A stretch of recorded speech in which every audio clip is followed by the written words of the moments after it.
Magandang hapon sa lahat. Ngayon, meron tayong i-interview ngayon. So, number 1, ate, ano-ano ang mga produktong inyong pinibenta? O sa yung ipangbaligya? Kwan lang. Saging, ubi malagkit, kamuti turon, hot cake, juice, snacks. Number 2, sapat po ba ang kinikita ninyo sa pang-araw-araw na pangangailangan? Sakto na ba ang inyong kita para sa adlaw-adlaw na need? Okay naman lang, sakto ra siya lang kung panalitan ingani ang dagan sa panahon kanang init gali siya lang. Dili siya magsigig uwan-uwan ba. Number 3, anong pinakahirap na bahagi ng inyong trabaho? Unsay pinaka-lisod part sa kanila trabaho? Kwan lang kanang mag-uwan-uwan gali lang, magbaha kay kabaw kay sa UC lang niya. Estudyante ra mo gisaligan nga may mamalit namo niya kung mag-uwan-uwan. Lisod jud nga mo ang paninda kay wala mamikita nga tarong. Number 4, paano nagkaka-apekto ang pagtaas ng presyo ng bilihin sa inyong negosyo?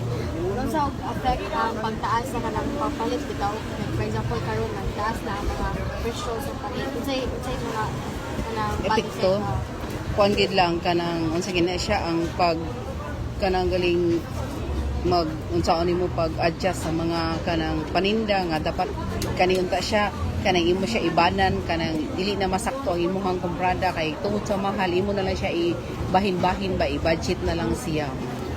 Lastly, ilang taon na po kayo nagtitinda? Pila naman kayo? Kuan lang 3 years and a half lang. 3 years and 6 months. Yes lang. Thank you. Thank you. Very much lang. Thank you lang. Magandang hapon po sa inyong lahat. Dito po ako mag-interview kay ate. Ate, ano-ano po ang mga produkto inyong binibenta? Nami hot cake, napod ni fishball, hotdog, o mga saging. Napod ni ubi malagkit, kamuti toron, o mga juice. Sapat po ba ang kinikita ninyo sa pang-araw-araw na pangangailangan? Salamat sa Ginoo kay. Oh, okay ra, sapat ra. Ano po ang mga pinakamahirap na bahagi ng inyong trabaho? Kuan, kanang dili mahurot ang tinda kay kanang kuan man, kanang sayang man, kay di naman siya mabalik. Paano po nakakaapekto ang pagtaas ng presyo ng bilihin sa inyong negosyo? Pati ang mga estudyante mapiktuhan kay tungod mo saka man ang presyo, mamahalan pud mo.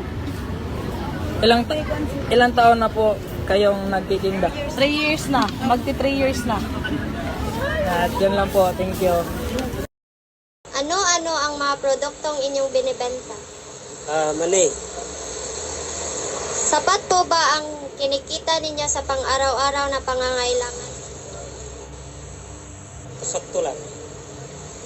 Ano po ang pinakamahirap na bahagi sa inyong trabaho? Pag nag-uhuli yan, inuhuli kami ng mga tayo. Mahirap. Hindi ka nakapinta ng ayos. Paano po nakakaapekto ang pagtaas ng presyo ng bilihin sa inyong negosyo? Mahirap kasi tumas rin yung presyo ng pagbili namin ng aming paninda. Ilang taon na po kayong nagtitinda? 9 years. Thank you. Ano ang iyong pangalan? Ako si Joanne Ibanez. Ano po ang mga produktong iyong binibenta? Binibenta ko is tempura, hotdog, fishball, mara.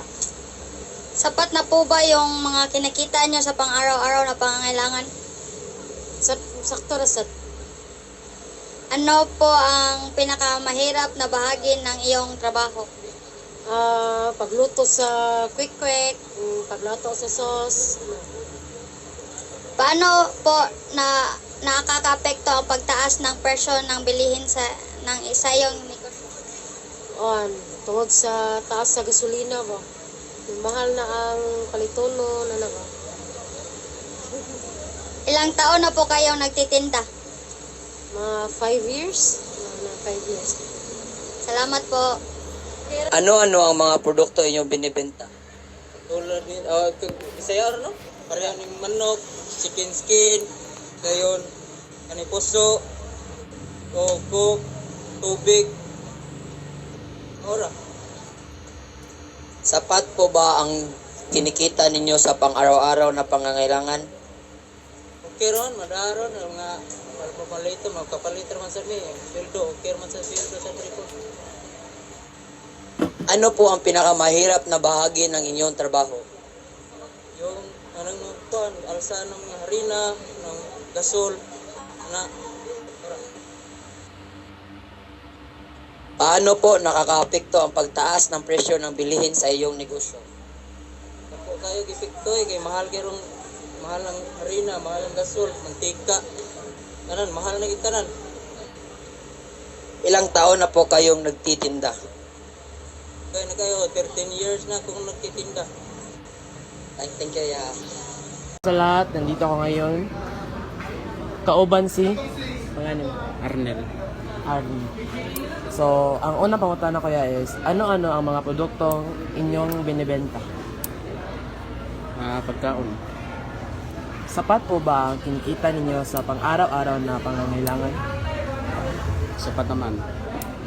Ano po ang pinakamahirap na bahagi ng inyong trabaho? Kaya mata o kadlaw, ngumpra. Paano po nakakaapekto ang pagtaas ng presyo ng bilihin sa inyong negosyo?